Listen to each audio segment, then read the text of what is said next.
Sí. No, pero por eso pueden anotarlo, los versículos bíblicos.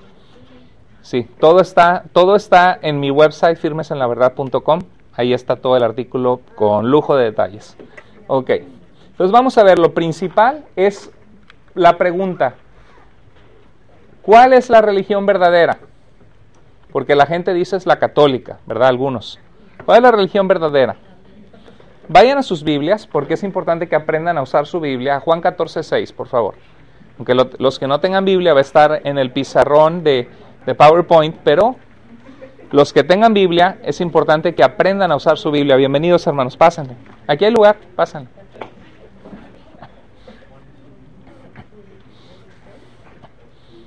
Entonces, sí, Juan 14:6. Juan 14:6. ¿Qué dice Juan 14:6? A ver, se puede poner en pie, por favor. Perdón. Sí. Dice, Jesús le dijo, yo soy el camino y la verdad y la vida. Nadie viene al Padre sino por mí. Jesús dijo, yo soy el camino y la verdad y la vida. Nadie viene al Padre sino por mí. ¿Cuál es la manera de llegar a Dios Padre? ¿Quién es el camino? Jesús. Entonces, si fuera de la Iglesia Católica Romana no hay salvación, la Iglesia Católica Romana es el camino. Y el camino, entonces, ya no es solamente un camino. El camino para llegar a Jesús para llegar al Padre, para llegar a Dios, es Jesucristo. Porque Jesucristo es Dios con nosotros, Dios hecho hombre, que vino a dar su vida en la cruz para perdonar nuestro pecado, y su sacrificio fue suficiente para perdonar nuestras culpas, y fue el sacrificio perfecto que nos reconcilió con Dios. Entonces, Jesucristo es el camino, y este es un versículo maravilloso para comenzar a hablarle a tus familiares que son católicos. Decirle, mira tía, mira abuelito, mira abuelita, mira hermano, te quiero compartir este versículo, y llevarles en la Biblia. Puedes buscar Juan 14:6 en tu Biblia católica, lémelo. ¿Qué dice? No, pues ¿quién es el camino para llegar a Dios? ¿Quién es? Jesús. Entonces, esa es una buena manera de que eso abra y también es una buena manera de compartir, como los testigos de Jehová, los mormones, gente que cree que sin su iglesia la gente no puede llegar a Dios, mostrarles que solamente hay un camino a Dios, y ese camino es una relación personal con Cristo Jesús. Él es el camino, no una organización o institución humana. Nosotros somos la iglesia de Cristo, somos las personas, pero nunca proclamamos que nuestra iglesia es la única verdadera, ni que solamente nuestra iglesia es la manera de llegar a Dios. Eso jamás. Jesús es el camino. Entonces, ¿cómo comenzamos hablando de Cristo una persona católica? Un buen tip es comenzando ¿por dónde? Juan 14:6, muy bien. Ahora mucha gente dice, no, es que tú no estás en la religión verdadera. Otro versículo que les podemos mostrar, busquen su Biblia, Santiago en el Nuevo Testamento, antes de Apocalipsis. Santiago capítulo 1, versículo 27.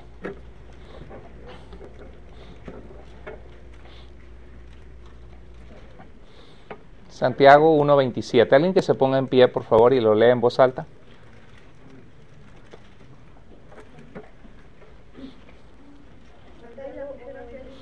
Santiago, si alguien necesita plumas o lápices, aquí hay, solamente devuélvaselos a la hermana, por favor. Ok, sí. Santiago 1:27, ahora sí, esta hermana Connie lo puede leer, por favor. Santiago 1:27, la religión pura y sin mácula delante de Dios, el Padre, es esta: visitar a los huérfanos y a las viudas en sus tribulaciones y guardarse sin mancha del mundo. Entonces, ¿cuál es la religión verdadera? La religión verdadera significa el que practica una vida religiosa verdadera, o el que realmente agrada a Dios en una vida, que busca tener una vida espiritual, es el que hace ¿qué? ¿Qué es? Que visitar a los huérfanos y a las viudas significa tener amor en el corazón por la gente que lo necesita, por la gente que está desamparada, ¿verdad? Y dice, ayudar a la gente en sus tribulaciones y guardarse sin mancha del mundo. Y sin mácula significa la religión sin mancha, la religión sin contaminación, la verdadera religión. Entonces, eso es algo que podemos compartir con personas que son católicas, que a veces creen que su religión es la única verdadera, decirles que en la Biblia hay un pasaje que nos dice que esta es la religión verdadera. ¿Cuál es? Santiago 1.27. ¿Y qué dice Santiago 1.27? ¿Cuál es la religión verdadera? ¿Cuál es la religión verdadera según Santiago 1.27?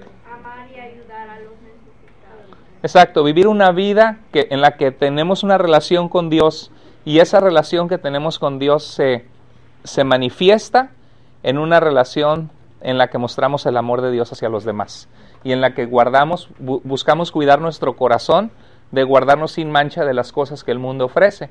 ¿Qué son las cosas que el mundo ofrece? Primera de Juan 2, 17 al 10, en adelante, 15 y 17 dice que las cosas que hay en el mundo no provienen del Padre, y dice que son la vanagloria de los deseos de los ojos, los deseos de la carne y la vanagloria de la vida. Eso es guardarse sin mancha de las cosas malas del mundo, del egoísmo, de los placeres que no agradan a Dios, etcétera. Entonces vimos que el camino a Dios, ¿cuál es la religión verdadera? Primero que nada, el camino a Dios, ¿cuál es? Jesús. Juan 14:6. Y la religión verdadera es Santiago 1.27, que es vivir una vida que agradamos a Dios, ¿verdad que sí? Entonces no es una institución, no es una iglesia. ¿Sabe por qué? Porque todos los seres humanos somos dados a poder corrompernos. ¿Se acuerda usted que el mismo apóstol Pedro, que la Iglesia Católica Romana dice que él fue el primer papa, el mismo apóstol Pedro trató de convencer a Jesús de no ir a la cruz, y Jesús le dijo: quítate de mí, Satanás, que no pienses en las cosas de Dios, sino en las del mundo, y vimos en las de la tierra, y vemos que Pedro mismo negó a Jesús, ¿verdad que sí? Los mismos apóstoles fallaron. Entonces el único que nunca nos va a fallar es el Señor. Entonces por eso es que el camino a Dios no es una organización, sino es una relación con Cristo, y claro que Dios tiene su iglesia, que somos nosotros, las personas que hemos creído en Jesús. Ahora, ¿cuál es el terreno común que comparten la Iglesia Católica Romana y las distintas denominaciones evangélicas? Algo que es triste es que en muchas guerras religiosas, como en Irlanda, entre católicos y protestantes, y hasta bombas hubo guerras religiosas en la Edad Media, en aquellos que no se sometían a la autoridad del Papa y de Roma, y se mataron varios miles. Hubo una guerra que inclusive se llamó la Guerra de los 30 años, creo que fue de 1618 a 1648. Hubo una ocasión que se llamó la Matanza de San Bartolomé, algo así, que fue en el día de San Bartolomé. Hubo una boda, fingieron una invitación de una boda de un príncipe protestante que no estaba afiliado a la Iglesia de Roma. Invitaron a todos los protestantes, y ya que llegaron a la boda los masacraron a todos y mataron como 5,000. Me acuerdo en México también, hasta hay una película que se llama Chamula, Tierra de Sangre, donde los que conocían a Jesús como su Salvador quemaban sus casas, colgaron a pastores de árboles, los quemaron, y es triste, ¿no?, lo que estas guerras provocaron. Y a veces se arman pleitos en la familia. Jesús dijo en Mateo capítulo 10, yo no he venido para traer paz. Jesús no estaba diciendo que Él no quiere venir a traer paz, sino estaba diciendo que la consecuencia de que Jesús vino es que dice la Biblia, la luz vino al mundo, pero los hombres amaron más las tinieblas que la luz, porque sus obras eran malas. Entonces Jesús decía que por Él haber venido, en una familia estarían divididos 2 contra 3, 3 contra 2, dice que estaría la nuera contra la suegra, los hijos contra los padres, y dice que los enemigos de la familia estarían en su propia casa. Y eso es triste, pero hay algo que hay que pensar. Tenemos mucho terreno en común con la Iglesia Católica Romana, mucho, y es algo que podemos compartirle a nuestros amigos, familiares católicos. Por ejemplo, hablarle de Cristo a un budista que no cree en Dios, hablarle de Cristo a un hindú que cree que hay muchos dioses, millones de dioses, es difícil. Hablarle a un musulmán, súper difícil, porque convertirse del Islam al cristianismo, según el Corán, la pena es la muerte. Nosotros no tenemos nada así en la Biblia, que dice que el que se convierta en el Nuevo Testamento, que te maten, pero el Islam sí lo tiene. Entonces tenemos mucho terreno en común, como por ejemplo, ¿qué piensan que tenemos en común? ¿Qué creemos similar? Cristo, el Padre Nuestro. El Padre Nuestro es algo bíblico. El credo. Claro que no rezamos el Padre Nuestro como una oración mágica, sino creemos que es un modelo de cómo orar que Jesús nos dejó, de buscar que el Señor sea, que su reino venga, que Él sea santificado su nombre, etc. ¿Cómo dice, hermana? ¿Qué más? Credo. El credo, ok. El credo es algo que mi padre era católico, yo nací en una familia ya cristiana, y yo crecí creyendo que el credo era católico, porque el credo dice creo en la iglesia católica, y creo en la comunión con los santos. Entonces yo decía, no, yo no creo el credo, eso no es cristiano. Pero cuando me puse a estudiar, me llevé el shock de que el credo es algo cristiano, que fue escrito en el siglo IV, y ahorita voy a explicar lo que realmente significa.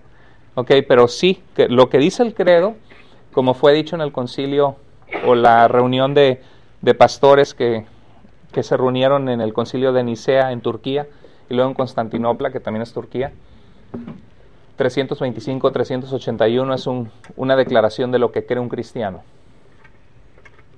¿Qué más tenemos en común? La cena del Señor es algo que tenemos muy en desacuerdo, porque para la Iglesia Católica Romana, la Eucaristía significa buena gracia. Es una manera en que la Iglesia imparte la gracia de Dios a los que toman la comunión. Entonces, el sacerdote levanta la hostia y dice, Ocus corpus meo, este es mi cuerpo. Entonces, él consagra ese pan y el pan se convierte en el cuerpo literal de Jesús. O sea, para la Iglesia Católica Romana, la hostia, la comunión, no es simbólica. Tú estás recibiendo a nada más y nada menos que a Jesús mismo en ese pan. Entonces, y ellos ven eso como un ritual necesario en sus vidas para recibir la gracia de Dios al comer ese pan. Y nosotros decimos, no, es un simbolismo de recordar que Jesús celebró la última cena. Es una diferencia. Bueno, hay varias cosas en común, como tenemos la misma doctrina de Dios. ¿Quién es Dios? El que creó todo lo que existe, el que es todopoderoso, que todo lo sabe, que está en todo lugar, que es eterno, que no tiene principio ni fin. Lo que cree en la Iglesia Católica Romana oficialmente es lo que creen las iglesias cristianas, porque es lo que enseña la Biblia. Creemos en la Santísima Trinidad. ¿Qué significa eso? Santísima significa que es apartada del mal. La Trinidad es que Dios se ha manifestado en tres personas. Pues se llama Trinidad porque es triunidad, o sea, una unidad de tres, Padre, Hijo, Espíritu Santo. La Biblia no menciona la palabra Trinidad, pero sí menciona que el Padre está en el Hijo está en el Padre, y menciona que el Espíritu Santo es Dios, que el Padre es Dios, que Jesús es Dios, y menciona que hay un solo Dios verdadero, no tres dioses. Entonces, en esa comprensión de lo que la Biblia enseña consistentemente del Padre, el Hijo y el Espíritu Santo, vemos la triunidad de Dios. Eso es la Trinidad. Los testigos de Jehová y los mormones la niegan. Los mormones dicen que creen en ella, pero creen que son tres dioses distintos. Creemos en el Espíritu Santo, que los testigos de Jehová dicen que no, que es una fuerza, una energía nada más, pero la Biblia dice que no contristemos al Espíritu Santo. A una energía no la puedes entristecer. Creemos la misma doctrina de Cristo, que Cristo es 100% Dios, que se encarnó de la Virgen María y tomó forma 100% de un ser humano. Y todo lo que enseña la Biblia de quién es Cristo. Compartimos la misma historia de la iglesia por siglos. ¿Sabe por qué? Nosotros estamos más cercanos a la práctica. Iglesia Católica Romana significa la iglesia cristiana que estaba en Roma. Y la iglesia cristiana que estaba en Roma, Pablo les escribió una carta, la carta de los romanos en la Biblia. Y también Clemente de Roma, que ellos dicen que fue el cuarto papa, fue un hombre de Dios que se menciona en una de las cartas del Nuevo Testamento, Clemente. Y él era un verdadero siervo de Dios. Entonces la iglesia romana, la verdadera iglesia católica romana, creía lo mismo que nosotros creemos hoy. No bautizaba bebés, no creía que la Eucaristía era recibir a Dios, etc. Entonces,